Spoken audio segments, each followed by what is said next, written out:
अस्सलामुअलैकुम friends, I hope आप सब ठीक होंगे। तो आइए आज अपना नावल शुरू करते हैं। रात के 2 बज चुके थे। आसमान जैसे फट पड़ा था और बादल ज़ोर ज़ोर से गरज रहे थे। तेज़ आंधी और मूसलाधार बारिश ने फैसलाबाद के मज़ाफ़ाती इलाके की सुनसान सड़क को मुकम्मल तौर पर अंधेरे और खौफ में धकेल दिया था। गाड़ी के वाइपर्स पूरी रफ्तार से चलने के बावजूद विंडो स्क्रीन पर गिरने वाले पानी के कतरों को हटाने में नाकाम हो रहे थे। इस तूफ़ान बदतमीज़ी में स्याह रंग की होंडा सिविक की पिछली सीट पर एक क़यामत बरपा थी। आह कासिम भाई, प्लीज़ प्लीज़ मुझे बचा लें। मीरब की चीख गाड़ी के बंद शीशों से टकराई और कासिम के दिल के पार हो गई। वो दोहरी होकर अपने उभरे हुए पेट को दोनों हाथों से जकड़े हुए थी, जैसे इस दरिंदगी से उठने वाले दर्द को दबा लेना चाहती हो। सरदार कासिम, जिसकी शख्सियत हमेशा एक पुरसुकून और बावकार रोबदार शख्सियत के तौर पर जानी जाती थी, इस वक्त बुरी तरह काँप रहा था। स्टीयरिंग व्हील पर इसकी गिरफ्त इतनी सख्त थी कि उंगलियों के जोड़ सफ़ेद पड़ चुके थे, लेकिन इसके हाथ मुसलसल लरज़ रहे थे। मीरब का नवा महीना चल रहा था और आज रात अचानक इसकी हालत इतनी बिगड़ गई कि कासिम को घर के ड्राइवर या किसी और का इंतज़ार किए बगैर उसे खुद उठाकर गाड़ी में डालना पड़ा और वो अंधाधुंध अस्पताल की तरफ भागा था। कासिम भाई, मुझसे बर्दाश्त नहीं हो रहा। वो सीट के कवर को अपनी मुट्ठियों में भींचते हुए तड़पी। इसका चेहरा पसीने और आंसुओं से भीग चुका था और सांसें किसी धोखने की तरह चल रही थीं। मुझे ये बच्चा पैदा नहीं करना। मुझे बहुत दर्द है। मैं मरना नहीं चाहती। कासिम भाई, प्लीज़ मुझे बचा लें। बिजली की एक ज़ोरदार चमक ने गाड़ी के अंदरूनी हिस्से को रोशन किया और बैक व्यू मिरर में कासिम ने अपनी छोटी कज़न का वो चेहरा देखा जो खौफ और तकलीफ से पीला पड़ चुका था। उसे यूं तड़पता देखकर कासिम की अपनी जान निकल रही थी। मैं तुम्हें कुछ नहीं होने दूंगा मीरब, तुम बस थोड़ी सी हिम्मत रखो, हम बस पहुंचने वाले हैं। कासिम ने अपनी कांपती आवाज़ को कंट्रोल करते हुए उसे तसल्ली देने की कोशिश की, हालांकि वो जानता था कि अस्पताल अभी कम से कम 20 मिनट की मुसाफत पर है। इसने एक्सीलेटर पर पाँव का दबाव बढ़ाया। गाड़ी ने एक झटका खाते हुए रफ्तार पकड़ी। नहीं नहीं, मैं मर जाऊँगी, मेरी जान निकल रही है। मीरब की आवाज़ अब सिसकियों कराहों में बदल चुकी थी। दर्द की लहरें अब वक्फे के बजाय मुसलसल आ रही थीं। अचानक गाड़ी के इंजन से एक अजीब सी खरखराहट की आवाज़ उभरी। कासिम के माथे पर पसीने के कतरे उभर आए। इससे पहले कि वो कुछ समझ पाता, गाड़ी ने 2 शदीद झटके खाए और डैशबोर्ड की बत्तियां प्लंक हुई और इंजन मुकम्मल तौर पर खामोश हो गया। गाड़ी सड़क के ऐन बीचों बीच एक बेजान लोहे के डब्बे की तरह खड़ी हो गई। या अल्लाह, नहीं, इस वक्त नहीं। कासिम ने स्टीयरिंग पर ज़ोर से हाथ मारा। इसने जल्दी से चाबी घुमाकर ऑग्निशन दोबारा ऑन करने की कोशिश की, लेकिन सिर्फ एक बेजान सी क्लिक की आवाज़ के सिवा कुछ न हुआ। इंजन सीज़ हो चुका था। क्या हुआ कासिम भाई? मीरब ने हाँफते हुए पूछा। इसकी आंखों में वहशत थी जो अंधेरे में भी महसूस की जा सकती थी। कुछ नहीं मीरब, कुछ नहीं, तुम घबराओ मत, मैं अभी एम्बुलेंस को कॉल करता हूँ। कासिम ने जल्दी से अपने डैशबोर्ड, फिर सीटों के दरमियान और फिर अपनी जैकेट की जेबों को टटोला। इसके हाथ तेज़ी से हरकत कर रहे थे, लेकिन फ़ोन कहीं नहीं था। इस पर जैसे बिजली गिर गई। रात की इस हंगामी सूरत हाल में मीरब को संभालते हुए वो अपना मोबाइल घर के लाउंज में की मेज़ पर भूल आया था। कासिम भाई, मीरब की एक और दिलसोज चीख उभरी। इस बार इसकी आवाज़ में एक अजीब सी घबराहट थी। वो आ रहा है, मुझसे अब नहीं रुका जा रहा। कासिम ने मुड़कर पीछे देखा। ये इसकी ज़िंदगी का सबसे बेबस और खौफनाक लम्हा था। बाहर तूफ़ान था। रात के 2 बजे कोई गाड़ी सड़क पर नहीं थी। फ़ोन इसके पास नहीं था और इसकी कज़न मीरब दर्द ज़ा से गाड़ी की पिछली सीट पर तड़प रही थी। कासिम भाई, मेरे पास आए, मुझे डर लग रहा है। मीरब रोते हुए हाथ आगे बढ़ा रही थी। कासिम ने एक गहरी सांस ली। सरदार कासिम को अब वो करना था जिसका इसने कभी तसव्वुर भी नहीं किया था। इसने जल्दी से दरवाज़ा खोला। बारिश की तेज़ बौछार इसके चेहरे से टकराई। वो भागकर पिछले दरवाजे की तरफ आया और अंदर दाखिल होकर दरवाज़ा बंद कर दिया। गाड़ी के अंदर का दर्जा हरारत और मीरब की चीखें दोनों नुक्ते उरूज पर थी। मीरब, मेरी बात सुनो मीरब। कासिम ने अपने हाथ को इसके सर पर रखा। इसकी आवाज़ में अब एक अजीब सा ठहराव था, वो ठहराव जो इंसान मौत को सामने देखकर बेख्तियार कर लेता है। कोई मदद नहीं आ रही। अस्पताल हम जा नहीं सकते। तुम्हें बच्चा ये यहीं पैदा करना होगा। नहीं नहीं कासिम भाई, मैं नहीं कर सकती, मैं मर जाऊंगी। वो बेतहाशा रो रही थी। इसका जिस्म दर्द की शिद्दत से अकड़ रहा था। तुम्हें कुछ नहीं होगा, मैं कह रहा हूँ ना, तुम नहीं मरोगी। कासिम ने इसका हाथ मजबूती से थाम लिया। लंबी सांस लो, मेरी तरफ देखो मीरब, लंबी सांस लो और ज़ोर लगाओ, मैं तुम्हारे साथ हूँ। इसने अपनी जैकेट उतारी और सीट पर बिछा दी। मीरब की चीखें अब गाड़ी के शीशों को चीर कर बाहर तूफान में शामिल हो रही थी। दर्द की हर लहर के साथ इसका जिस्म जैसे टूट रहा था। कासिम मुसलसल उसे हिदायत दे रहा था। इसका पसीना पहुँच रहा था और इसका हाथ इतनी ज़ोर से पकड़े हुए था कि शायद मीरब की हड्डियाँ दुख गई हों। लेकिन उसे इस वक्त सिर्फ़ एक ही दर्द महसूस हो रहा था। अल्लाह मुझे मौत दे दे, मुझे और दर्द नहीं सहना। मीरब का सर पीछे की तरफ ढलक गया। इसकी आंखें उलटने लगी थी। मीरब आंखें खुली रखो, बेहोश मत होना, आखिरी बार, बस एक बार और हिम्मत करो। कासिम की अपनी आवाज़ अब आंसुओं की वजह से भारी हो चुकी थी। वो एक मर्द था, एक सरदार था, लेकिन एक औरत को इस अजियत से गुजरते देखकर इसके अंदर का इंसान लरस गया था। बिजली एक बार फिर कड़की, खाड़ी रोशन हुई। मीरब ने अपनी ज़िंदगी की आखिरी और सबसे बड़ी हिम्मत मुजतमा की। इसने कासिम का हाथ इतनी ज़ोर से भींचा कि इसके नाखून कासिम के गोश्त में गड़ गए और फिर एक ज़ोरदार दिल दहलाने वाली चीख मीरब के हलक से निकली। ये चीख इतनी बुलंद और इतनी तकलीफदार थी कि कासिम ने एक लम्हे के लिए अपनी आंखें बंद कर ली और फिर इसी लम्हे गाड़ी की पिछली सीट पर एक नन्हे बच्चे के रोने की आवाज़ गूंज उठी। कासिम के कांपते हाथों ने जल्दी से इस खून और पानी में लथपथ नन्ही जान को अपनी जैकेट में लपेटा। मीरब देखो, ये बच्चा देखो। इसे खुशी और थकावट के मिले जुले जज्बात के साथ मुड़कर देखा, लेकिन मीरब की वो ज़ोरदार चीख अचानक एक पुरसुकून खामोशी में बदल चुकी थी। इसका सर सीट की पुष्ट से ढलका हुआ था। इसका हाथ जो कासिम को जकड़े हुए था बेजान होकर सीट से नीचे लटक गया था। इसकी सांसें जो कुछ देर पहले धोखती की तरह चल रही थी वहीं अटक गई थी। मीरब, कासिम की मुस्कुराहट वहीं जम गई। बच्चे के रोने की आवाज़ तेज़ तर हो रही थी। कासिम ने अपना कांपता हुआ हाथ इसके चेहरे की तरफ बढ़ाया। बाहर बारिश शिद्दत अख्तियार कर चुकी थी और अंदर कासिम की दुनिया अंधेर हो रही थी। फैसलाबाद की मशहूर सरदार हवेली अपने नाम की तरह एक दबदबा और शान रखती थी। इस हवेली की सबसे बड़ी ताकत इसकी ऊंची दीवारें नहीं, बल्कि इसमें बसने वाले 5 भाइयों का इत्तेफाक था। सरदार ख़ानदान की रिवायत थी कि जो भी हो जाए, दस्तरखान और दिल हमेशा एक रहेंगे। सबसे बड़े भाई सरदार जुल्फ़िकार थे, जो हवेली के सरबराह माने जाते थे। इनका फ़ैसला हतमी होता था। इनकी 3 औलादें थीं, रायमा, आयमा और सबसे बड़ा बेटा कासिम। इनसे छोटे सरदार जब्बार थे, जो मिजाज के कदरे नरम थे। इनकी 2 बेटियां थीं, ज़रगुल और शाहगुल। तीसरे नंबर पर सरदार सत्तार थे, जिनका घर माशाल्लाह खासा भरा भरा था। इनके 2 जुड़वां बेटे शाहजैन और शाह कमाल थे, जिनकी शक्लें इतनी मिलती थी कि अक्सर घर वाले ही धोखा खा जाते थे। इनके अलावा 2 बेटियां और निमरा और खदीजा थी। चौथे भाई सरदार जहांगीर थे, जिनकी कुल कायनात इनकी अकलौती बेटी मीरब थी। मीरब को हवेली भर का लाड प्यार मिला था, जिसने उसे बेहद चुलबुली, शरारती और मुंहफट बना दिया था। वो पूरे घर की रौनक और दादी की जान थी। सबसे छोटे सरदार जहांजेब थे, जिनके 2 बेटे एहसन और मोहसिन थे, जो हर वक्त मीरब और शाहजैन और शाह कमाल की शरारतों में इनके क्राइम पार्टनर बने रहते थे। तमाम कज़न्स आपस में जितने बेतकल्लुफ़ और फ्रैंक थे, सरदार कासिम से इतने ही खौफज़दा रहते थे। कासिम की शख्सियत में इसके बाप सरदार जुल्फ़िकार का पूरा रौब, गुस्सा और संजीदगी कूट कर भरी थी। वो कम बोलता था, मगर जब बोलता तो सबकी सांसें रुक जाती।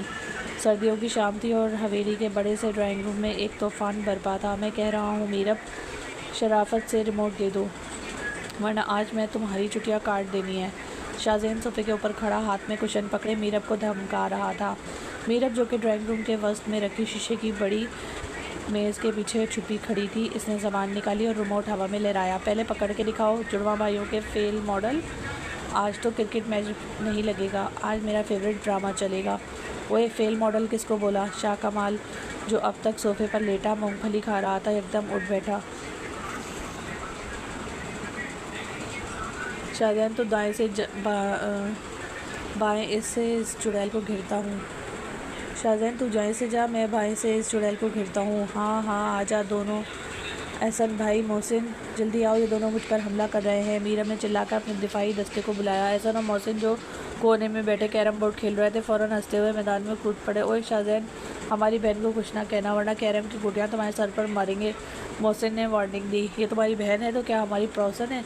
लेकिन आज इसने हमारा मैच ख़राब किया है, उसे तो मैं नहीं छोड़ूंगा। शाहजैन ने एक लंबी छलांग लगाई और सीधा मीरब की तरफ लपका। मीरब एक जोरदार चिक मारकर भागी और सीधा निमरा और खतीजा के पीछे जा चुकी, जो आराम से रिसाले पढ़ रही थी।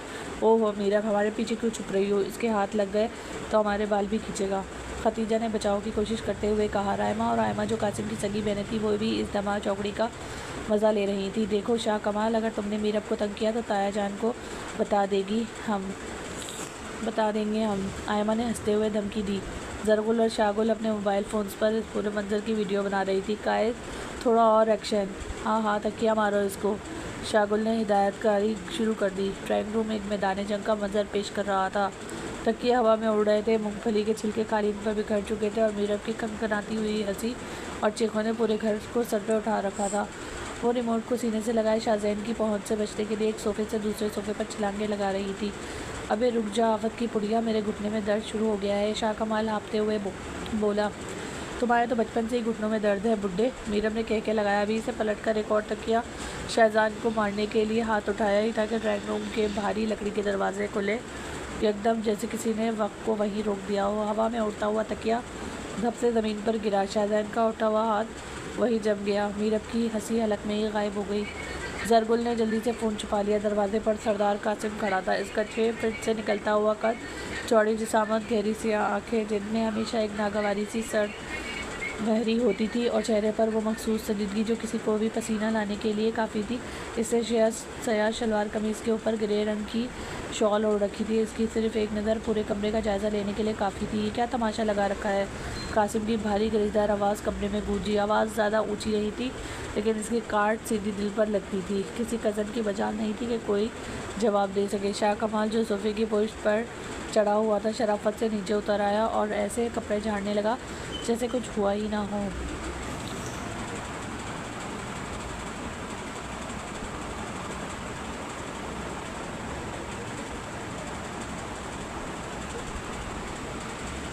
कासिम की नज़रें सीधी मीरब पर पड़ी, जो रिमोट को पीछे छुपाए निम्रा के कंधे के पीछे से अपनी बड़ी बड़ी गोल आंखों से उसे देख रही थी। मीरब, कासिम ने उसे मुखातिब किया। जी जी कासिम भाई। मीरब की आवाज़ जो कुछ लम्हे पहले पूरे घर में गूंज रही थी, अब एक खरगोशी में बदल चुकी थी। ये घर है या मछली बाज़ार? ड्राइंग रूम का यह हाल क्या हुआ है? कासिम ने ज़मीन पर बिखरे कुशन और मूंगफली के छिलकों की तरफ इशारा किया। वो कासिम भाई, वो शाहजैन मुझे मारने लगा था तो मैं। मीरब ने फ़ौरन सारा मलबा शाहजैन पर डालने की कोशिश की। शाहजैन की आंखें हैरत से फैल गई और इसने होंठ हिलाकर बगैर आवाज़ के कहा, झूठी। मैंने ये नहीं पूछा कि किसने किया, क्या किया। मैंने पूछा है ये हाल क्यों है। 5 मिनट के अंदर ये कमरा साफ़ होना चाहिए, वरना आज रात का खाना किसी को नहीं मिलेगा। कासिम ने एक आखिरी वार्निंग दी और किसी के जवाब का इंतज़ार किए बगैर मुड़कर अपने कमरे की तरफ चला गया। इसके जाते ही सबने एक साथ गहरी सांस ली। उफ़, मेरी तो जान ही निकल गई थी। एहसन ने सोफ़े पर गिरते हुए कहा, सारा कसूर इस चुड़ैल मीरब का है और फंसा मुझे रही थी। शाहजैन ने गुस्से से उसे घूरा। अब बहस ना करो, जल्दी से सफाई करो, वरना वाकई रात का खाना बंद हो जाएगा, हिटलर कहीं का। मीरब ने मुंह बनाते हुए कहा और फिर सब कज़न्स मिलकर जल्दी जल्दी कमरा समेटने लगे। सरदार हवेली में रात का खाना हमेशा एक साथ खाया जाता था। वसी और इस डाइनिंग हॉल में एक लंबी मेज़ बिछी थी। मेज़ के सरे पर सरदार जुल्फ़िकार विराजमान थे। इनके दाएं और बाएं बाकी चारों भाई, सरदार जब्बार, सरदार सत्तार, सरदार जहांगीर और सरदार जहांज़ेब बैठे थे। इससे आगे बच्चों की बारी थी। जहांगीर जो शहर से बाहर वाली ज़मीन है, इनका क्या बना? पटवारी से बात हुई? सरदार जुल्फ़िकार ने खाना निकालते हुए अपने भाई से पूछा। जी भाईजान, मैंने आज सुबह ही बात की है। वो कह रहा था कि अगले हफ्ते तक कागजात मुकम्मल हो जाएंगे। सरदार जहांगीर ने एहतराम से जवाब दिया। बड़ों की गुफ्तगू ज़मीनों का कारोबार और सियासत पर चल रही थी, जबकि मेज़ के दूसरे हिस्से पर कज़न्स की एक अलग ही खामोश दुनिया आबाद थी। चूँकि कासिम बिल्कुल मीरब के सामने बैठा खामोशी से खाना खा रहा था, इसलिए किसी की हिम्मत नहीं थी कि कोई ऊंची आवाज़ में बात करे। ताहम इनकी आंखों और इशारों की गुफ्तगू जारी थी।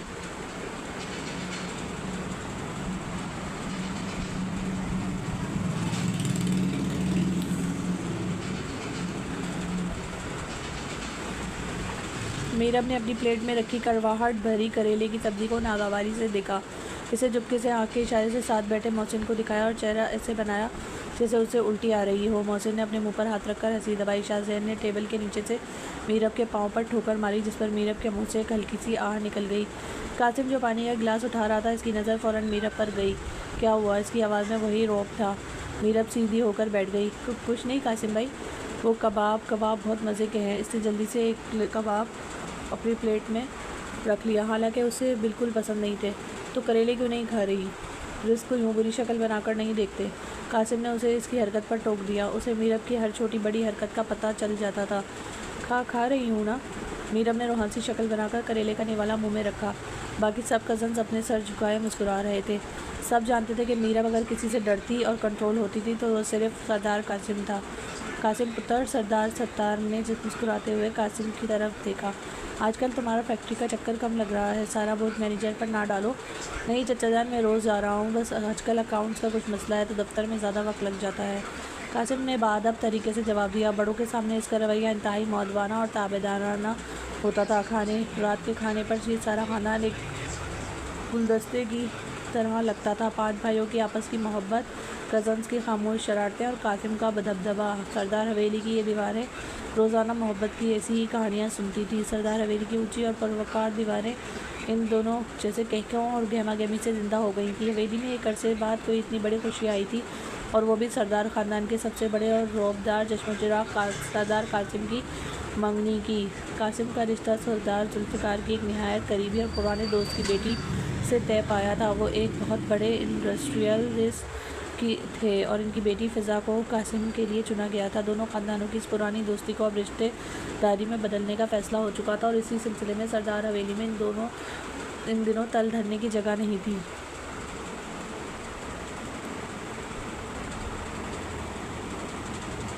चूँकि यह हवेली की मौजूदा नस्ल की सबसे पहली शादी थी।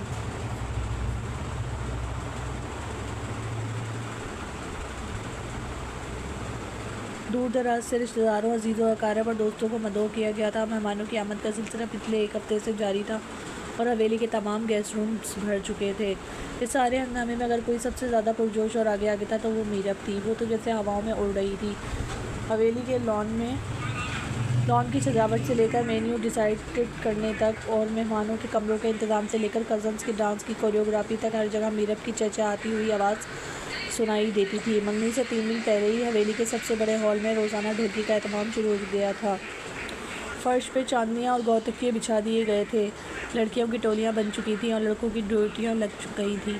एक रात ढोलकी पूरे उरूज पर थी। मीरब बीचों बीच बैठी, गोद में बड़ी सी ढोलक रखे दोनों हाथों से इस पर ऐसा तूफ़ानी थाप लगा रही थी कि लग रहा था आज ढोलक की खैर नहीं। इसके दाएं बाएं मिमरा, खतीजा, रायमा, आयमा, ज़रगुल और शागुल बैठी तालियां बजा रही थी और गले फाड़ फाड़ कर गा रही थी। देसा दा राजा मेरे बाबुल दा प्यारा भाई अम्वा की डाल पे। मीरब ने गाने का ऐसा मिक्सचर बनाया हुआ था कि सर और ताल दोनों इससे पनाह मांग रहे थे। ओए बस कर दे मेरी माँ, शाहजैन ने कानों पर हाथ रखते हुए हॉल में एंट्री दी।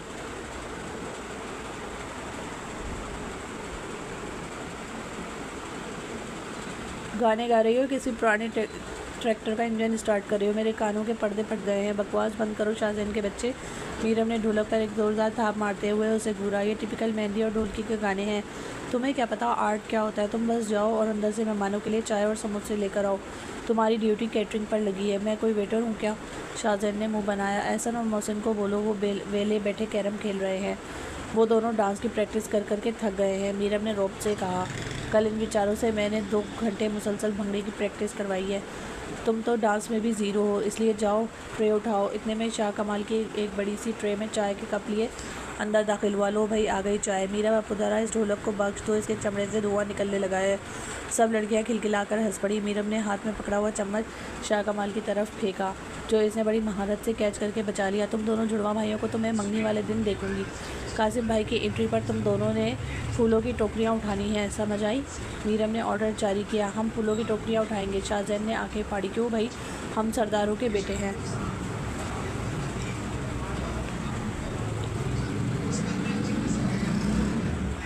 कोई फूल वाली बच्चियां हैं जो कासिम भाई के आगे आगे पत्तियां निछावर करते जाएंगे।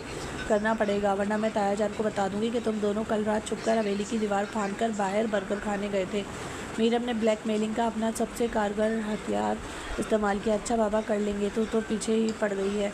शाह कमाल ने फ़ौरन हथियार डाल दिए। माहौल में हंसी मजाक और कहके गूंज रहे थे। खदीजा और इमरान ने खड़े होकर डांस का एक नया स्टेप करके दिखाया। मीरब इन्हें ठीक करवा रही थी कि अचानक हॉल के दरवाजे पर एक साया सा लहराया। कासिम वहाँ खड़ा था। इसने गहरे नीले रंग का सूट पहन रखा था और टाई की नॉट डीली कर रहा था, जैसे अभी अभी ऑफिस से वापस आया हो। हॉल में जैसे किसी ने म्यूट का बटन दबा दिया हो। मीरब का ढोलक पर उठा हुआ हाथ वहीं हवा में रुक गया। शाहजैन जो एक समोसा मुंह में डालने लगा था, इसका मुंह खुले का खुला रह गया। लड़कियां जो तालियां बजा रही थी फ़ौरन दुपट्टे दुरुस्त करने लगीं। कासिम की गहरी सरीरा नज़रों ने पूरे हॉल का जायज़ा लिया। इसके चेहरे पर थकावट थी, लेकिन रौब वैसा ही था। ये क्या तूफ़ान मचा रखा है। पूरे महल्ले में आवाज़ें जा रही हैं। कासिम की भारी आवाज़ हॉल की खामोशी में गूंजी। वो कासिम भाई, वो बस हम प्रैक्टिस कर रहे थे। मीरब ने ढोलक को आहिस्तगी से साइड पर खिसखिसाते हुए हकलाकर जवाब दिया। कासिम ने एक नज़र मीरब को देखा, जो पसीने में शराबोर थी और इसके बाल बिखरे हुए थे। फिर इसकी नज़र शाहजैन और शाह कमाल पर पड़ी, जो बिल्कुल अलर्ट पोजीशन में खड़े थे। प्रैक्टिस ड्राइंग रूम के दरवाजे बंद करके भी हो सकती है। रात के 11 बज रहे, मेहमान सो रहे होंगे, कासिम ने कहा। और फिर एक लम्हे के लिए इसकी आंखों में एक बहुत ही मध्यम सी चमक आई, जो शायद मुस्कुराहट की एक झलक थी। और ये डांस के नाम पर जो उछल कूद हो रही है उसे बंद करो और जाकर सो जाओ।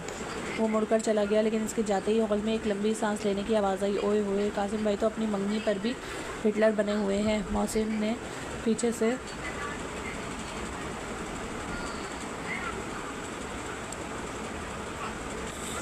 सरगोशी की। यार डर लगता है भाई के स्टेज पर भी फिज़ा भाभी को ना डांटने के दुपट्टा सर पर क्यों नहीं टिका कर रखा। मीरम ने हंसते हुए दोबारा ढोलक खींच ली और गाना एक बार फिर शुरू हो गया। वक्त पर लगाकर उठता रहा और बिलाकर वो दिन आ ही गया जिसका सबको बेसब्री से इंतज़ार था। आज जुम्मे का मुबारक दिन था। कुदरत ने भी मौसम को बहुत खुशगवार बना दिया था। सुबह से ही हवेली में एक मेले का समा था। शाम के वक्त मंगनी की तकरीब का एहतमाम सरदार हवेली के बेपनाह वसी और अरीस लॉन में किया गया था। लॉन को बहुत खूबसूरती से सजाया गया था। चारों तरफ मोतियों और गेंदे के फूलों की लड़ियाँ लटक रही थी। दरख्तों पर छोटी छोटी कमकोमाओं की जालियाँ बिछी हुई थी जो अंधेरा होते ही सितारों की तरह जगमगाने लगी थी। दरमियान में एक बहुत बड़ा और शानदार स्टेज तैयार किया गया था जिस पर 2 सुर्ख मखमली कुर्सियाँ रखी गई थी। गोल मेज़ों पर सफ़ेद और सुनहरी रंग के कपड़े बिछे थे और हर मेज़ पर ताज़ा फूलों के गुलदस्ते रखे थे। मेहमानों की आमद का सिलसिला मगरिब के बाद ही शुरू हो गया था। इस पूरे मजमे में अगर कोई चांद का टुकड़ा लग रही थी तो वो मीरब थी। इसने शॉकिंग पिंक रंग का एक बेहद खूबसूरत और भारी काम वाला गरारा पहन रखा था। गरारे पर सुनहरी तारों और मोतियों का काम रोशनियों में जगमगा रहा था। इसके लंबे बाल पुष्प पर खूबसूरत चुटिया की शक्ल में बंधे हुए थे जिनमें मोती परोए गए थे। इसकी बड़ी बड़ी आंखों में काजल और चेहरे पर एक ऐसी दिलकश मुस्कुराहट थी जो किसी को भी इसकी तरफ देखने पर मजबूर कर देती थी। वो सारा वक्त मेहमानों को वेलकम करने, कज़न्स को ड्यूटियाँ याद दिलाने और बच्चियों को स्टेज से दूर रखने में मसरूफ़ थी और महफिल की असल रौनक वही लग रही थी। अरे वाह मेरी शहज़ादी, आज तो नज़र न लग जाए तुझे, ताया जब्बार ने मीरब के सर पर प्यार देते हुए कहा तो मीरब खुशी से निहाल हो गई। और फिर वो लम्हा आया जब सरदार कासिम की एंट्री हुई। जैसे ही सरदार कासिम लॉन में दाखिल हुआ सबकी नज़रें इस पर जम गई। इसने खालिस सफ़ेद रंग की कलफ लगी हुई शलवार कमीज़ पहन रखी थी जिसके ऊपर से रंग की एक इंतहाई नफीस वेस्ट कोट थी। इसका चौड़ा सीना, ऊंचा कद और वो मखसूस संजीदा पुरवकार अंदाज उसे सबसे मुनफरिद बना रहा था। वह वाकई किसी अलग ही जहान का शहज़ादा लग रहा था। आज इसके चेहरे पर वो गुस्सा नहीं था बल्कि एक नरम सी मधम मुस्कुराहट थी।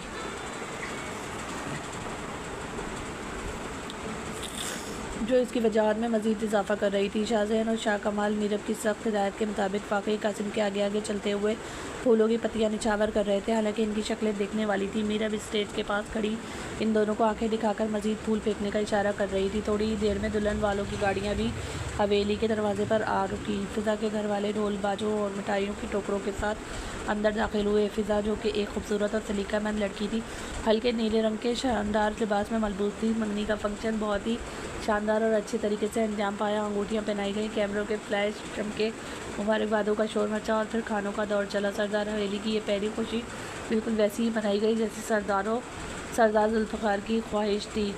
कासिम और फ़िज़ा एक साथ स्टेज पर बैठे बहुत जच रहे थे और तमाम कज़न ख़ास तौर पर मीरब ने इन्हें खूब तंग किया और इनके साथ बेशुमार तस्वीरें बनवाई।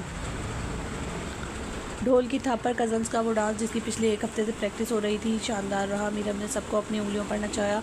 महफिल की रौनकें अपने उरूज पर थीं और हर चेहरा खुशी से दमक रहा था। तकरीब रात गए तक जारी रही। जब आखिरी मेहमान भी रुखसत हो गया और बाहर के लॉन की लाइटें मद्धम पड़ना शुरू हो गई तो थकावट से चूर घर वाले भी अपने अपने कमरों की तरफ जाने लगे। मीरब के पाँव में अब चलने की हिम्मत नहीं थी। इसका भारी गरारा अब बोझल लगने लगा था। वो सबको शब खैर कहकर हवेली के ऊपरी पोर्शन पर वाक़ अपने कमरे में आ गई। कमरे में दाखिल होते ही इसने सबसे पहले अपने बारी झुमके उतारे, शीशे के सामने खड़े होकर अपना मुस्कुराता हुआ थका हारा चेहरा देखा और एक लंबी सांस ली। आज का दिन कितना खूबसूरत था। कासिम भाई की मंगनी हो गई थी और सब कितना खुश थे। इसने जल्दी से कपड़े तब्दील किया और एक आरामदेह सूट पहना और बाल खुलकर बेड पर गिर गई। अभी उसे बिस्तर पर आए कुछ ही देर गुजरी थी और इसकी आंखें नींद से बोझल हो रही थी कि अचानक बेड साइड लैंप बुझ गया और पूरे कमरे में एक ग्रुप अंधेरा छा गया। लाइट ऑफ हो गई थी। मीरब ने उलझन से करवट बदली। सरदार हवेली में आमतौर पर जनरेटर का बंदोबस्त होता था, लेकिन शायद आज इतने बड़े फंक्शन की वजह से कोई तकनीकी ख़राबी आ गई थी। इसी लम्हे बाहर खिड़की के शीशों पर कुछ ज़ोर से टकराने की आवाज़ आई। मीरब ने चौंक कर आँखें खोली। दोपहर तक जो मौसम इतना खुशगवार था वो अचानक पलट चुका था। बाहर हवा के तेज़ झक्कड़ चलना शुरू हो गए थे। जो हवेली के पुराने दरख्तों की शाखों को बेदर्दी से हिला रहे थे। और फिर एक ज़ोरदार कड़क के साथ आसमान गोया फट पड़ा। तेज़ और मूसलाधार बारिश की बूंदें खिड़की के शीशों पर किसी की दस्तक की तरह पड़ने लगी। कमरे में हब्स बढ़ने लगा था, लेकिन मीरब इतनी थकी हुई थी कि वो उठकर खिड़की खोलने के बजाय चुपचाप अपने बिस्तर में और अंदर तक घुसकर लेट गई। इसने कंबल को अपने गिर्द गिर्द लपेट लिया और आंखें बंद कर ली। बाहर बारिश का शोर बढ़ता जा रहा था और कमरे की तारीकी गहरी होती जा रही थी। मीरब इस वक्त सुकून की नींद सोने की कोशिश कर रही थी, इस बात से मुकम्मल तौर पर बेखबर कि तकदीर ने इसके लिए क्या खेल रचा रखा है। वो नहीं जानती थी कि तूफ़ानी रात, ये गरजते बादल और ये अंधेरा महज एक मौसम की तब्दीली नहीं थी, बल्कि ये इसकी ज़िंदगी में आने वाले इस हौलनाक तूफ़ान का पेशे ख़ैमा था जो इसकी सारी हस्ती को मिटाकर राख कर देगा, इसकी मासूमियत को छीन लेगा। वो नहीं जानती थी कि सरदार हवेली की आखिरी इतनी बड़ी खुशी थी जिसके बाद सिर्फ खामोशी और तूफ़ान इसके मुंतज़र थे। तकदीर का एक ऐसा और वार इसके लिए अंधेरे में छुपा हुआ था जो कुछ ही अरसे बाद इसके मुकद्दर को हमेशा के लिए तारीक कर देने वाला था। बाहर बारिश तेज़ हो चुकी थी और मीरब ख्वाबों की वादी में जा चुकी थी। बाहर तूफ़ान की शिद्दत में इजाफा होता जा रहा था। बारिश की बूंदें खिड़की के शीशों पर यूँ टकरा रही थी जैसे कोई अंदर आने के लिए बेताब हो। हवेली के इस ऊपरी हिस्से में जहाँ मीरब का कमरा था, मुकम्मल सन्नाटा छाया हुआ था। कमरे में गुप अंधेरा था। अचानक दरवाजे की एक इंतहाई मध्यम सी चरचराहट की आवाज़ उभरी। कोई बहुत ही दबे कदमों किसी साए की तरह कमरे में दाखिल हुआ था। इस वजूद की आहट तूफ़ान के शोर में दब गई थी। मीरब ने नींद में करवट ली। उसे अपने बहुत करीब किसी की भारी और बेतरतीब सांसों की आवाज़ महसूस हुई। इससे पहले कि इसका शोर बेदार होता और वह आँखें खोलकर कुछ समझ पाती, एक इंतहाई भारी और मजबूत हाथ ने अंधेरे में इसके मुंह और नाक को बेदर्दी से दबोच लिया। मीरब की आंखें खौफ से पूरी तरह खुल गईं। इसने चीखने की कोशिश की, लेकिन आवाज़ उसके हलक में ही घुट रह गई। अंधेरे के बायस वो कुछ भी देखने से कासिर थी। इसने अपने दफ़ा में हाथ पाँव मारने शुरू किए। अपने दोनों हाथों से इस हमला आवर को बाजू को नोचने की कोशिश की, लेकिन वो शख्स बहुत मजबूत था। इसने मीरब के दोनों हाथ यकमशत पकड़कर बेड की पुष्ट के साथ दबा दिए। मीरब का दिल पसलियों से टकरा रहा था। इस अंधेरे में हमलावर का चेहरा तो नज़र नहीं आ रहा था, लेकिन इसके वजूद से एक इंतहाई नागवार और अजीब सी बू उठ रही थी। ये किसी शराब या किसी बहुत ही तेज़ नशे की बू थी जिसने मीरब के हवास मज़ीद मुख्तमल कर दिए। वो शख्स नशे में धुत था। मीरब ने अपनी पूरी ताकत लगाकर सर को दाएं बाएं झटका मज़ाहमत की, अपने पाँव से उसे धक्का देने की कोशिश की, लेकिन इस दरिंदे की गिरफ्त इतनी वहशियाना थी कि मीरब की हर कोशिश रायगा जा रही थी। इसका सांस उखड़ने लगा था। आँखों से आंसुओं का सैलाब बहकर इस शख्स के खुदरे हाथों को भिगो रहा था। वो आंखों ही आंखों में रहम की भीख मांग रही थी, लेकिन इसमें रहम नाम की कोई चीज़ नहीं थी। वो शख्स जो भी था, वो मीरब के वजूद, इसकी मासूमियत और इसकी हस्ती को अपने नापाक इरादों तले रोंदता चला गया। मीरब की रूह तक जख्मों से छलनी हो गई।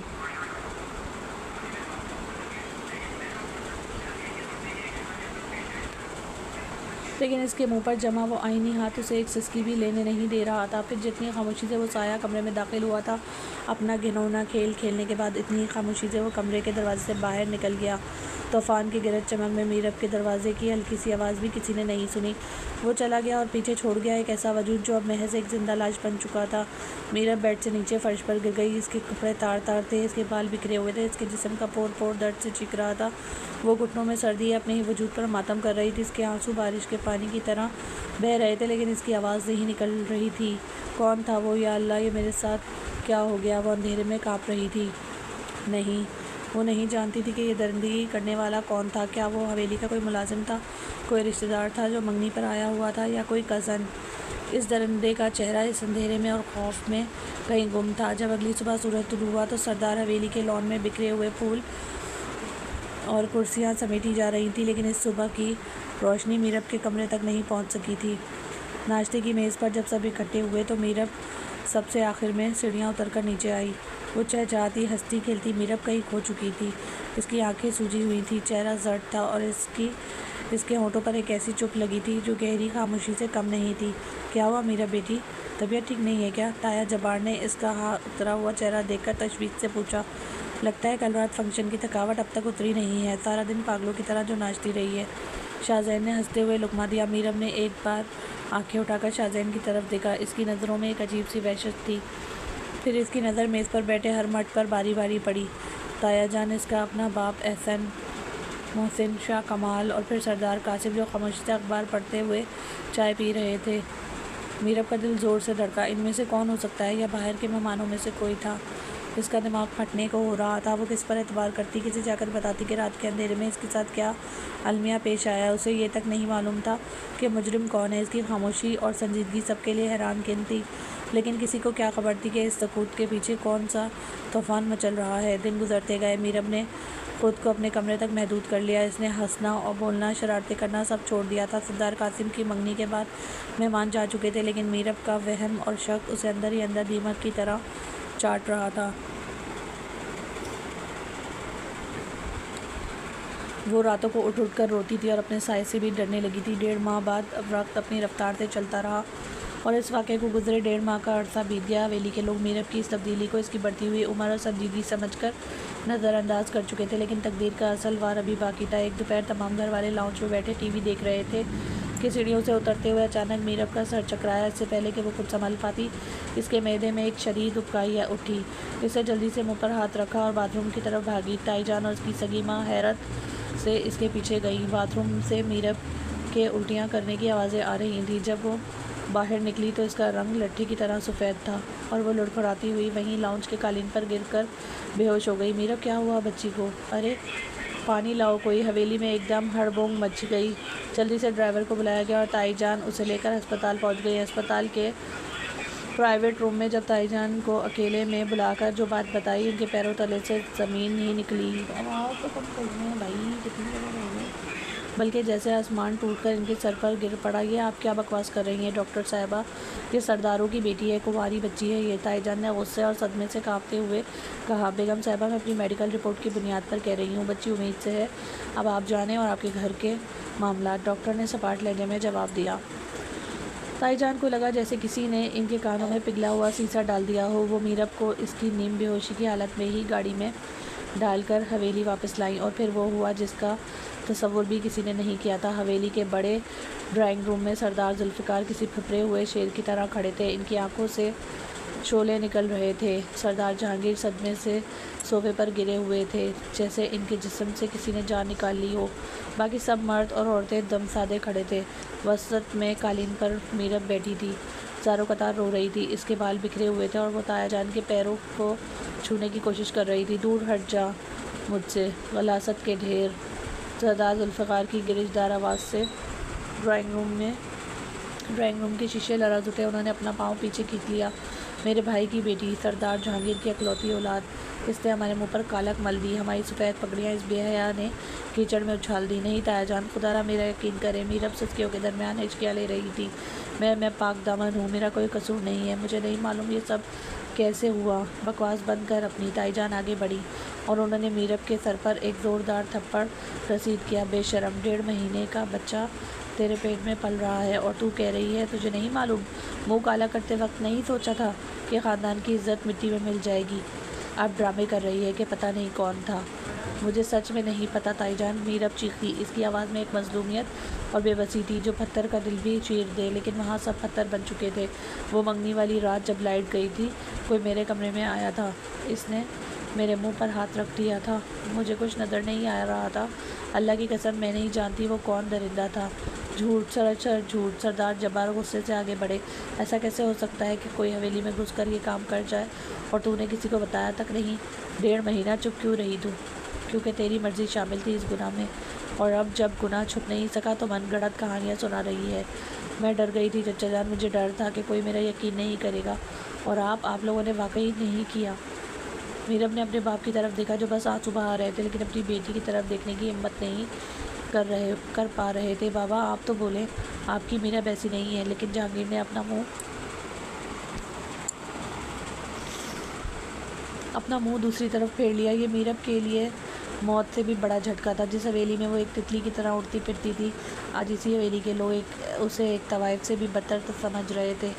कोई एक भी शख्स इसकी सफाई मानने को तैयार नहीं था। सबकी नज़रों में वो एक मुजरिम, एक गुनहगार औरत थी जिसने अपने कज़न की मंगनी वाले दिन किसी के साथ मुंह काला किया था। जहांगीर, सरदार जुल्फ़िकार ने फैसला किन अंदाज में हाथ उठाया। ये लड़की आज अभी और इसी वक्त इस हवेली से बाहर जाएगी। आज से तेरी कोई बेटी नहीं है और हमारी कोई भतीजी नहीं है। अगर इसने एक लम्हा भी मज़ीद इस घर में गुजारा तो मैं अपने ही हाथों से इसका गला घोट दूंगा। निकाल दो उसे मेरी नज़रों से दूर। मीरब को हवेली की नौकरानियों ने बाजू से पकड़ा और घसीटते हुए हवेली के बाहरी आहिनी दरवाजे से बाहर फेंक दिया। इसके हाथ में ना कोई कपड़ों का जोड़ा था, न पैरों में जूती। वो मिट्टी और धूल में गिरी दरवाजे को पीटती रही, रोती रही, लेकिन सरदार हवेली का वो दरवाज़ा हमेशा के लिए इस पर बंद हो चुका था। शाम ढल चुकी थी। फैसलाबाद की सड़कों पर ट्रैफिक रवां-दवां थी और लोग अपने घरों को जा रहे थे। मीरब सड़क के किनारे हवेली की ऊंची दीवार के साए में बैठी घंटों घुटनों में सर दिए बेआवाज़ रो रही थी और वो दर दर की ठोकरें खाने के लिए अकेली रह रही थी। इसके अंदर एक मासूम जान पल रही थी जिसका बाप कौन था वो खुद नहीं जानती थी। इससे बड़ी अजियत एक औरत के लिए और क्या हो सकती थी। अचानक एक स्याह रंग की होंडा सिविक इसके बिल्कुल करीब आकर रुकी। मीरब ने खौफ से सर उठाया। गाड़ी का दरवाज़ा खुला और सरदार कासिम बाहर निकला। वो पूरा दिन फैक्ट्री में था और उसे पीछे से हवेली में होने वाले इस पूरे तूफान की खबर मिल चुकी थी। इसके चेहरे पर वही रिवायती रौब और संजीदगी थी, लेकिन आज इसकी गहरी स्याह आंखों में मीरब के लिए नफरत नहीं थी बल्कि एक अजीब सा तर्स और बेबसी थी। वो जानता था कि सरदार जुल्फ़िकार के फैसले के आगे खड़े होने का मतलब बगावत था। वो इस वक्त पूरे ख़ानदान के सामने मीरब का दिफा नहीं कर सकता था, लेकिन वो इस लड़की को यूँ सड़क पर कुत्तों के आगे भी नहीं फेंक सकता था। मीरब इसके सामने बड़ी हुई थी और वो उसे जानता था। उसे इस हाल में छोड़ना कासिम की गैरत गवारा नहीं कर रही थी। वो चलकर मीरब के पास आया। मीरब ने उसे देखा तो मज़ीद पीछे खिसक गई, जैसे कासिम भी उसे मारने आया हो। उठो मीरब, कासिम की भारी लेकिन धीमी आवाज़ उभरी। कासिम भाई मेरा यकीन करें, मैंने कुछ नहीं किया, मैं पाक हूँ। मीरब ने इसके पैरों की तरफ हाथ बढ़ाए। वो इस कदर टूट चुकी थी कि कासिम के दिल में एक दर्द सा उठा। मैंने तुमसे कोई सफाई नहीं मांगी मीरब। कासिम ने झुककर उसे बाजू से पकड़ा और सख्ती से खड़ा किया। रोड पर तमाशा मत बनाओ, गाड़ी में बैठो। कहाँ जा रहे हैं हम? ताया जान मुझे मार देंगे, वो हिचकियों के साथ बोली। वहाँ जा रहे हैं जहाँ तुम्हें कोई नहीं देखेगा। कासिम ने उसे पिछली सीट पर बिठाया और खुद ड्राइविंग सीट पर आ गया। इससे गाड़ी स्टार्ट किए शहर के हुजूम से दूर अपने ज़ाती फार्म हाउस की तरफ मोड़ दी। और वो फार्म हाउस जो शहर से काफ़ी बाहर था और जहाँ आमतौर पर कोई नहीं जाता था। कासिम ने शीशा नीचे किया, ठंडी हवा अंदर आई। सुनो मीरब, कासिम ने बैकव्यू मिरर से में देखते हुए उसे कहा, इसका लहजा फैसला कितना। जब तक हालात बेहतर नहीं होते, जब तक मैं इस मामले की तह तक नहीं पहुंच जाता कि तुम मेरे फार्म हाउस पर रहोगी, ये बात घर में किसी को मालूम नहीं होनी चाहिए कि तुम मेरे पास हो। तुम्हारी तमाम तर जिम्मेदारी तुम्हारे खाने पीने से लेकर तुम्हारे तहफ़्फ़ुज़ तक आज से मेरी है। मीरब ने रोते हुए कासिम की तरफ देखा। इस बेरहम दुनिया में जहाँ इसके अपने बाप ने इससे मुँह मोड़ लिया था, ये सख्त हीर और रौब वाला कज़न इसकी आखिरी पनाहगाह बनकर सामने आया था। इस रात से मीरब की ज़िंदगी सरदार कासिम के सुनसान फार्म हाउस तक महदूद हो गई थी। एक ऐसा सफ़र शुरू हो चुका था जिसकी मंजिल अंधेरों में छुपी थी। तूफ़ान की शिद्दत अब भी वही थी, लेकिन गाड़ी के अंदर जैसे वक्त थम गया था। सरदार कासिम के कांपते हाथों में एक नन्ही जान रो रही थी, लेकिन जिस वजूद से ये जान निकली थी वो खुद हमेशा के लिए खामोश हो चुका था। मीरब आंखें खोलो, देखो बेटा हुआ है। मीरब उठो। कासिम ने बच्चे को एक हाथ से अपने सीने से लगाए रखा और दूसरे हाथ से मीरब के सर पड़ते चेहरे को थपथपाया, लेकिन मीरब का सर बेजान होकर एक तरफ ढलक चुका था। इसकी खुली आंखों में एक ऐसा शिकवा जम गया था जो कासिम की रूह को छलनी कर रहा था। वो इस दुनिया, इस दर्द को और इस बेरहम रिश्ते से मुंह मोड़ चुकी थी। नहीं या अल्लाह, नहीं, तो मुझे ऐसी सज़ा नहीं दे सकता। कासिम ने अपना सर स्टीयरिंग व्हील पर दे मारा और धाड़े मार कर रोने लगा। एक सरदार जिसके रौब से पूरी हवेली कांपती थी, आज एक बेचान लड़की के कदमों में पड़ा बच्चों की तरह बिलख रहा था। इस अंधेरी रात और इस बंद गाड़ी में कासिम का वो भयानक पछतावा जो पिछले कई महीनों से उसे अंदर ही अंदर खा रहा था, बेअफरियत बनकर इसके सामने खड़ा था। कासिम की नज़रों के सामने वो रात घूमने लगी। वो इसकी अपनी मंगनी की रात थी। महफिल उरूज पर थी और कासिम अपने मखसूस दोस्तों के साथ हवेली के पिछले हिस्से में बनी एक अलग बैठक में मौजूद था। दोस्तों का मजमा था, चोगल मेला चल रहा था और पीने पिलाने का दौर उरूज पर था। कासिम आमतौर पर हद में रहता था, लेकिन इस रात खुशी और दोस्तों के इसरार पर इसने इम्पोर्टेड शराब के कुछ पैक ज़्यादा ही चढ़ा लिए थे। जब रात गए वो लड़खड़ाते कदमों से हवेली के ऊपरी पोर्शन की तरफ अपने कमरे में जा रहा था, तो इसके हवास मुकम्मल तौर पर इसके काबू में नहीं थे। राहदारी में चलते हुए वो मीरब के कमरे के दरवाजे के पास से गुजरा। दरवाज़ा शायद ठीक से बंद नहीं था और फिर शराब के नशे और शैतान के बहकावे ने उसे वो कदम उठाने पर मजबूर कर दिया जिसने एक मासूम हस्ती की दुनिया उजाड़ दी। वो बिला इरादा एक अंधे तूफान की तरह इस अंधेरे कमरे में दाखिल हुआ। इससे सिर्फ इतना याद था कि मीरब ने मुज़ाहमत की थी, वो झटपटाई थी, लेकिन कासिम के मजबूत और नशे में दो हाथों ने इसके मुंह को दबोच लिया था। जब अगली सुबह कासिम की आँख खुली और नशा उतरा तो उसे अपने गुनाह की संगीनी का एहसास हुआ। वो अपने ही वजूद से घिन खाने लगा था। वो चाहता तो इस वक्त सबको सच बता सकता था, लेकिन सरदार कासिम जो अपनी इज्जत और रौब के लिए जाना जाता था, वो एक बुज़दिल निकला। वो अपने घर वालों के सामने अपने बाप की नज़रों में गिरने से डर गया। इसने खामोशी इख्तियार कर ली। जब मीरब के हमला होने का राज खुला और उसे हवेली से निकाला गया तो कासिम का ज़मीर उसे कचोके लगा रहा था। इसी ज़मीर के बोझ और पछतावे तले दबकर इसने मीरब को अपने फार्म हाउस में पनाह दी थी, इस वादे के साथ कि वो इसका सारा बोझ उठाएगा। हालांकि वो बोझ मीरब का नहीं, कासिम के अपने गुनाह का था। मैं बुज़दिल हूँ मीरब, मैं एक दरिंदा हूँ। कासिम ने खून और पानी में लथपथ बच्चे को अपनी जैकेट में लपेटते हुए सिसकारी भरी। मैंने सोचा था कि बच्चे की पैदाइश के बाद मैं तुम्हें अपना लूँगा, मैं सबके सामने अपना गुनाह का एतराफ़ कर लूँगा, लेकिन तुमने मुझे मौका ही नहीं दिया। कासिम का पछतावा गहरा हो गया। सुबह का सूरज सरदार हवेली पर एक इंतहाई मनहूस खबर लेकर तुलू हुआ। हवेली का बड़ा आईनी दरवाज़ा खुला और कासिम की गाड़ी अंदर दाखिल हुई। लॉन में मौजूद नौकर और ड्राइंग रूम में बैठे घर वाले इस वक्त सख्ते में आ गए। जब कासिम गाड़ी से बाहर निकला, इसके कपड़े खून और कीचड़ से लथपथ थे। एक हाथ में इसकी जैकेट के अंदर कोई रोती हुई चीज़ लिपटी थी, जिसे इसने एक मुलाजिम के सुपुर्द किया, और इसके दूसरे बाजू पर मीरब की लाश थी। मीरब, सरदार जहांगीर के हलक से एक दिलखराज चीख निकली और वो दीवानावार भागते हुए आए। ताईजान और मीरब की माँ ने जब मीरब का पीला बेजान चेहरा देखा तो हवेली की दीवारें इनके बहन और चीखों से लरज़ उठी। ये क्या हो गया मेरी बच्ची को? हाय मेरी मीरब! कासिम, ये सब क्या है? ये इस हाल में तुझे कहाँ से मिली? सरदार जब्बार ने आगे बढ़कर कासिम को कंधे से हिलाया। सरदार जुल्फ़िकार जो लाठी टेकते हुए बाहर आए थे, इनकी आंखें हैरत और सदमे से फटी की फटी रह गई। कासिम ने आहिस्ता से मीरब की लाश को लाउंज के बीचों बीच रखे बड़े तख्त पर लिटा दिया और ख़ुद अपने घुटनों के बल ज़मीन पर गिर गया। इसकी आंखों से आंसू की झड़ी लगी हुई थी। हवेली का वो मगरूर सरदार आज एक भिखारी की तरह टूट चुका था। ये क्या तमाशा है कासिम?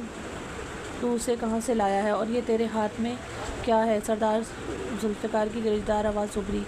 कासिम ने आहिस्ता से अपनी जैकेट का कपड़ा हटाया। एक नन्हा सुर्ख सफ़ेद चेहरा बाहर आया जो सर्दी और भूख से रो रहा था। ये मेरा बेटा है तायाजान। कासिम की आवाज़ इतनी भारी और खुदरी थी जैसे इसके गले में कांटे चुभे हों। और ये मेरी बीवी मीरब, मेरी मीरब की आखिरी निशानी है। एक बम था जो सरदार हवेली के बीचों बीच गिरा था। सबकी सांसें अटक गई। मीरब की रोती हुई माँ के बहन एकदम रुक गए। क्या बकवास कर रहा है तो? तेरा दिमाग तो ठीक है? सरदार जुल्फ़िकार आगे बढ़े। इनका हाथ काँप रहा था। मैं सच कह रहा हूँ बाबा, मैं कोई सरदार नहीं, मैं एक मुजरिम हूँ, एक दरिंदा हूँ। कासिम ने अपने ही मुंह पर जोर से थप्पड़ मारा और फिर ज़ारों कतार रोते हुए इसने इस रात की पूरी कहानी, अपना नशा, अपनी दरिंदगी और अपनी बुज़दिली सबके सामने खोल कर रख दी। ये मेरे गुनाह का बोझ अकेले उठाती रही, ये दर दर की ठोकरें खाती रही और मैं बुज़दिलों की तरह तमाशा देखता रहा। मैंने उसे फार्म हाउस पर छुपाए रखा कि किसी दिन हिम्मत करके आप सबको बताऊंगा, लेकिन कल रात दर्द सा में जब गाड़ी ख़राब हुई तो ये मुझे तनहा करके चली गई। कासिम ने रोते हुए कहा तो एक ज़ोरदार थप्पड़ कासिम के मुंह पर पड़ा जिसने इसका रुख मोड़ दिया। ये थप्पड़ सरदार जुल्फ़िकार का था। इनकी आंखों में इस कदर खून उतर आया था कि लग रहा था अभी कासिम को जान से मार देंगे। तू मेरा खून नहीं हो सकता। तूने एक मासूम बच्ची की ज़िंदगी उजाड़ दी, हमारी इज़्ज़त को खाक में मिला दिया और फिर बुज़दिलों की तरह उसे अकेला मरने के लिए छोड़ दिया। सरदार जुल्फ़िकार का जिस्म गुस्से से काँप रहा था। इनकी नज़रों में अपने बेटे के लिए जो नफ़रत और हकारत थी, इसने कासिम को दरगोर कर दिया था। सरदार जहांगीर ने आगे बढ़कर कासिम के गिरेबान को पकड़ लिया। तूने मेरी बेटी को मार डाला कासिम। तुम लोगों ने मेरी बेगुनाह बच्ची पर तोहमत लगाई और उसे घर से निकाल दिया। मेरी मीरब, मेरी मासूम मीरब। वो फूट फूट कर रोने लगे। सारी हवेली जो कभी खुशियों का गहवारा होती थी, आज मातम और नदामत के अंधेरों में डूब चुकी थी। उदासी इसकी दीवारों और से यूं लपट गई थी जैसे कभी न जाने के लिए आई हो। मीरब के वालिदैन रो रो कर बेहाल थे कि उन्होंने अपनी पाक दामन बेटी पर यकीन क्यों नहीं किया। कासिम जो पहले ही अपनी नज़रों में गिर चुका था, फिर पूरे ख़ानदान के लिए गाली बन चुका था। इसके लिए सरदार जुल्फ़िकार के दिल में कोई माफ़ी नहीं थी। उन्होंने इसी वक्त फ़िज़ा के घर वालों को फ़ोन करके मंगनी तोड़ दी और कासिम पर हवेली के तमाम फ़ैसलों और कारोबार के दरवाजे बंद कर दिए। वक्त गुजरता गया लेकिन सरदार हवेली की फ़िज़ाओं में छाई उदासी कम ना हुई। कासिम ने मीरब के बच्चे को बाकायदा अपना नाम दिया और इसका नाम बड़ी मोहब्बत से अली रखा। कासिम के लिए दुनिया की हर चीज़ बेमायने हो चुकी थी। इसने अपने दिल से शादी का ख्याल हमेशा के लिए निकाल दिया और सारी ज़िंदगी शादी न करने की कसम खा ली। वो कासिम जो कभी हवेली पर हुक्मरानी करता था, जिसके चलने से मुलाजमीन की सांसें रुक जाती थी, जिसका क्रोफर शहर भर में मशहूर था, आज वो अपने किए हुए अमाल की वजह से हवेली के एक कोने में पड़े किसी फालतू सामान की तरह रहता था। कोई इससे बात नहीं करता था, कोई इसके साथ दस्तरखान पर नहीं बैठता था।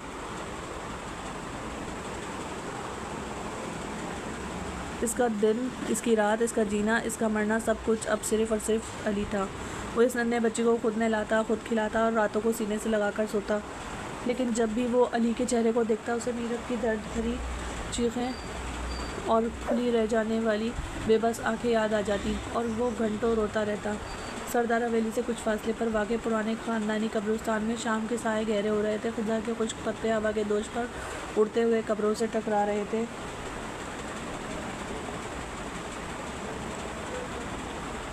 एक कच्ची मिट्टी की कब्र के सराहने सरदार कासिम बैठा था। इसकी दाढ़ी बढ़ चुकी थी, आंखों के गर्द गहरे स्याह हल्के थे और इसकी वो पुरवकार शख्सियत अब कंधों से झुक चुकी थी। इसकी गोद में 3 साल अली बैठा था, अपनी छोटी छोटी उंगलियों से कब्र पर पड़ी गुलाब की फूकी पत्तियों से खेल रहा था। कासिम ने अपने कांपते हुए हाथ से कब्र की मिट्टी को छुआ। मीरब, कासिम की आवाज़ बामुश्किल इसके हलक से निकली, एक ऐसी खुदरी और टूटी हुई आवाज़ जिसमें सदियों का दर्द छुपा था। देखो, मैं फिर आ गया हूँ। आज अली ने मुझसे तुम्हारे बारे में पूछा था। मैं उसे क्या बताऊँ मीरब कि इसका बाप एक दरिंदा है, कि मैंने इसकी माँ को मार डाला।